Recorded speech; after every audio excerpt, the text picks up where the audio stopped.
sing a joyful song, as Zion's youth in latter days, triumphant, pure and strong.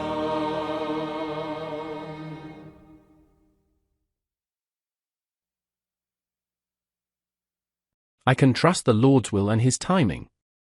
Even prophets sometimes have questions about the Lord's ways.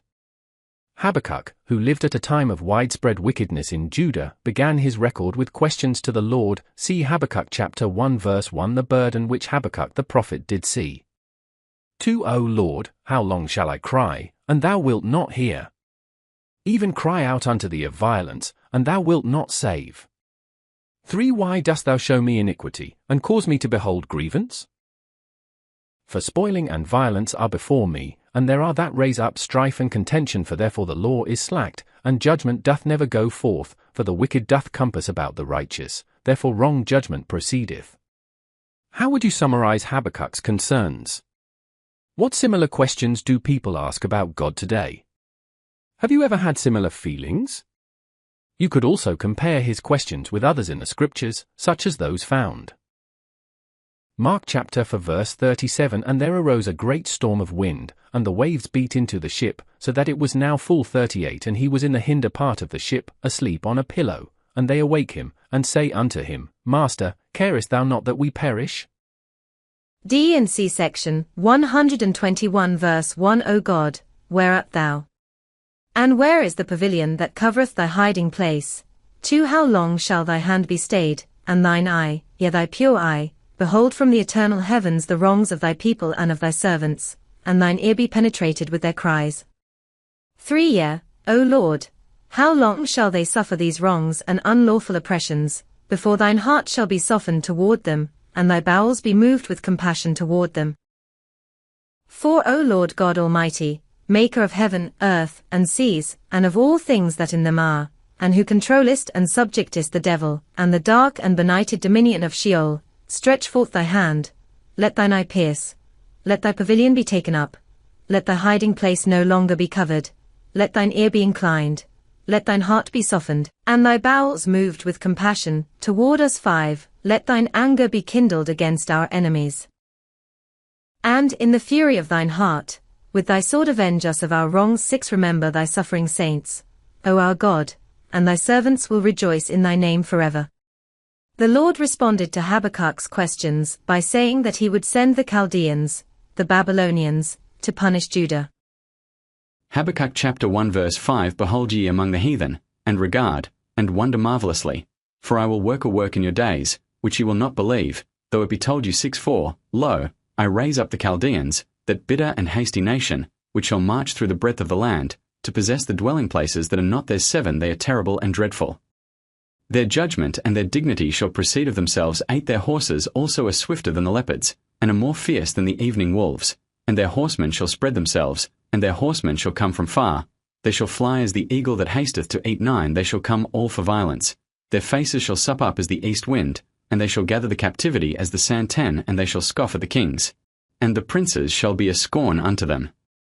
They shall deride every stronghold, for they shall heap dust, and take it. 11. Then shall his mind change, and he shall pass over, and offend, imputing this his power unto his God.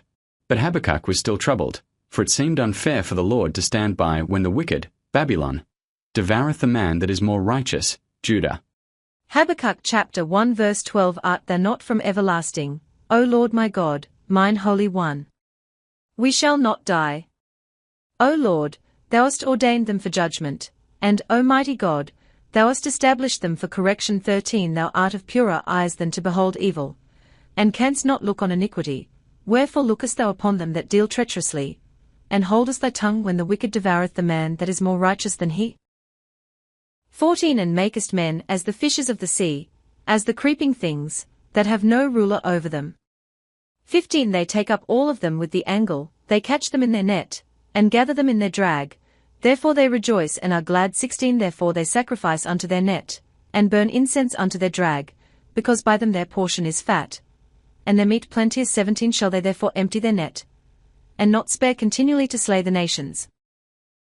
Habakkuk chapter 2 verse 1. I will stand upon my watch, and set me upon the tower, and will watch to see what he will say unto me, and what I shall answer when I am reproved too. And the Lord answered me, and said, Write the vision, and make it plain upon tables, that he may run that readeth it. 3 For the vision is yet for an appointed time, but at the end it shall speak, and not lie. Though it tarry, wait for it. Because it will surely come, it will not tarry. For behold, his soul which is lifted up is not upright in him, but the just shall live by his faith. WT8 inspires you to trust the Lord when you have unanswered questions. Mark chapter 4 verse 39 And he arose, and rebuked the wind, and said unto the sea, Peace, be still. And the wind ceased, and there was a great calm. 40 And he said unto them, Why are ye so fearful? How is it that ye have no faith? D and C section 121 verse 7 My son, peace be unto thy soul, thine adversity and thine afflictions shall be but a small moment. 8 And then, if thou endure it well, God shall exalt thee on high, thou shalt triumph over all thy foes. God will lift us up, in the Gospel Library for more inspiration. Habakkuk chapter 3 verse 17 Although the fig tree shall not blossom, neither shall fruit be in the vines, the labor of the olive shall fail, and the fields shall yield no meat. The flock shall be cut off from the fold, and there shall be no herd in the stalls. 18 Yet I will rejoice in the Lord, I will joy in the God of my salvation. 19 The Lord God is my strength, and he will make my feet like hinds' feet, and he will make me to walk upon mine high places. To the chief singer on my stringed instruments. Chapter 3 is Habakkuk's prayer of praise and faith. How is Habakkuk's tone in chapter 3 different from chapter 1? Here's an idea to help you ponder. Make a list of temporal and spiritual blessings God has given you. Then imagine that you lost the temporal blessings. How might that make you feel about the other blessings? Why might it be hard to rejoice in the Lord? Verse 18, Yet I will rejoice in the Lord, I will joy in the God of my salvation. During hardships like those described in verse 17, although the fig tree shall not blossom, neither shall fruit be in the vines, the labor of the olive shall fail, and the fields shall yield no meat, the flock shall be cut off from the fold, and there shall be no herd in the stalls. Ponder how you can develop greater faith in God, even when life seems unfair. Seek ye the Lord, all ye meek of the earth.